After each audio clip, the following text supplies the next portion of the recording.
Xin được chào mừng quý vị đã quay trở lại với kênh Tài Luxury House Channel. Thì ngày hôm nay mình muốn chia sẻ với quý vị một cái thông tin nó liên quan tới showbiz, nhưng mà không phải showbiz ở Việt Nam mà là showbiz ở Hoa ngữ đại lục, có nghĩa là thế giới showbiz, giới diễn viên, ca sĩ nổi tiếng ở bên Trung Quốc. Thì dạo gần đây, cách đây một vài ngày về trước, các bạn có thấy trên mạng truyền thông có một cái những cái thông tin nó đưa ra, nó liên quan tới vấn đề là gọi là phong sát giới nghệ sĩ, giới biểu diễn nghệ thuật ở Trung Quốc. Thế thì tại sao có những cái sự việc này, và đằng sau những cái sự việc mà phía chính quyền Trung Quốc của Đảng Cộng sản Trung Quốc á, họ thực hiện cái việc mà truy sát hay là phong sát cái giới nghệ sĩ cũng như là giới biểu diễn nghệ thuật ở bên Trung Quốc như thế nào, tại làm sao họ đã thực hiện điều đó. Và vô tình nó làm cho tôi nhớ lại cái việc mà cuộc cách mạng văn hóa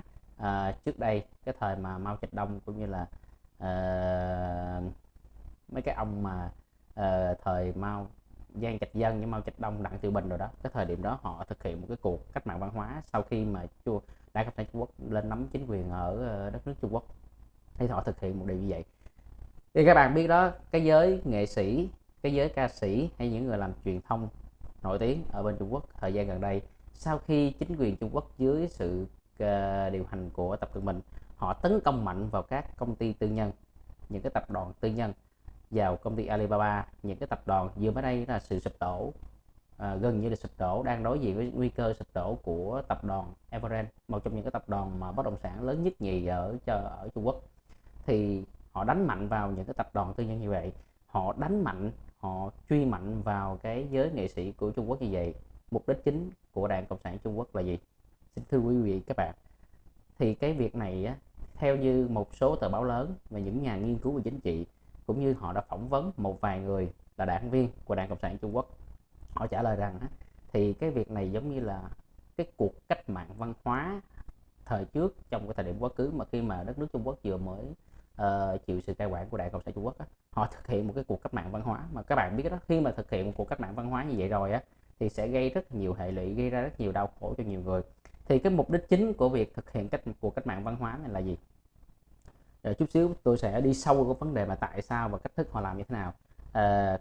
Thực hiện điều đó nhằm mục đích là để thu hoạch của cải. Các bạn biết đó, cái giới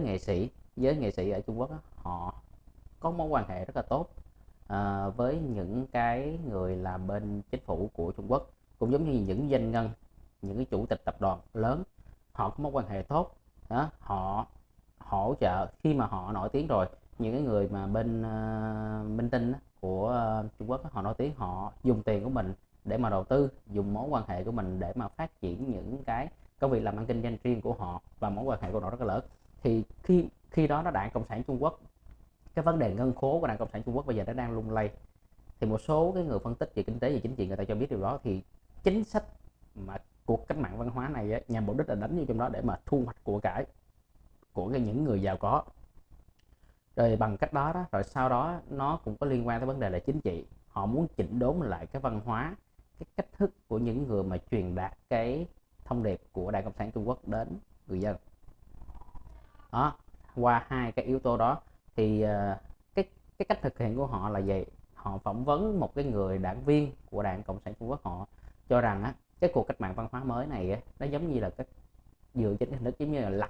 lặt lá hẹ, hái lá hẹ đó. Lúc đầu là họ sẽ tạo dựng nên những cái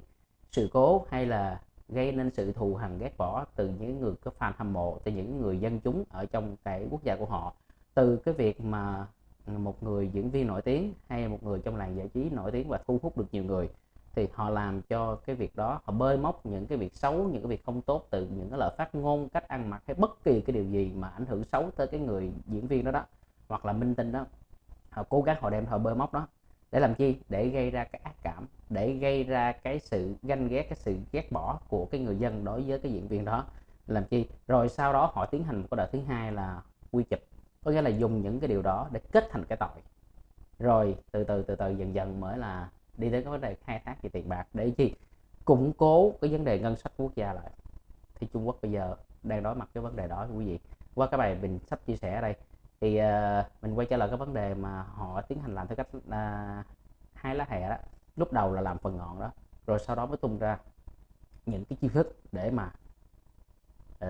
thực hiện được cái mưu đồ của Đảng Cộng sản Trung Quốc. Thì có một người phỏng vấn được một người cũng là đảng viên của Đảng Cộng sản Trung Quốc, họ cho rằng cái việc này thì cũng không có lạ mấy, những người đảng viên người ta không có lạ mấy đâu, nhưng mà có thể là những cái người dân bình thường người ta thấy rất là lạ và ta sợ, đặc biệt là giới minh tinh màn bạc, những cái diễn viên hay là ca sĩ nổi tiếng ở bên Trung Quốc, người ta đang tìm đường đào thoát, người ta đang tìm đường trốn tránh. Thì các bạn biết đó, gần đây như là Lý mà Tiểu Yến Tử, Triệu Tử Vi, rồi Phạm Băng Băng này kia nọ các kiểu, rất nhiều diễn viên cũng như là những người nổi tiếng ở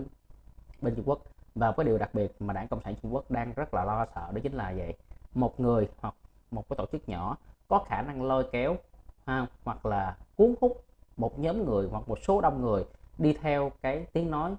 cũng như là theo cái cách thức mà họ bày ra, thì đó là một điều Đảng Cộng sản Trung Quốc không hề thích. Và họ làm cái việc này để nhằm chỉnh đốn cái vấn đề mà xã hội và chính trị của họ lại. Họ không muốn những người đó. Thì có một câu chuyện của một diễn viên nổi tiếng như thế này, sau khi bị chính quyền ở Đảng Cộng sản Trung Quốc bắt giữ thì có rất nhiều fan hâm mộ của anh ta là diễn viên nổi tiếng ở Trung Quốc. Thì những người hâm mộ này họ mới tụ họp với nhau, họ bàn một cách gọi là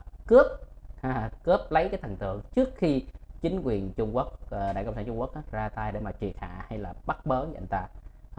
Thì chính quyền Trung Quốc không muốn chuyện này xảy ra, họ muốn giải quyết ngay từ lúc đầu luôn. Quý vị thì trước khi đi vào cái chủ đề này thì mình muốn chia sẻ như thế thôi. Thì xin mời quý vị để biết rõ hơn chi tiết, xin mời toàn thể quý vị chúng ta sẽ đi vào nội dung của nó. Thanh trừng các nghệ sĩ trong làng giải trí bán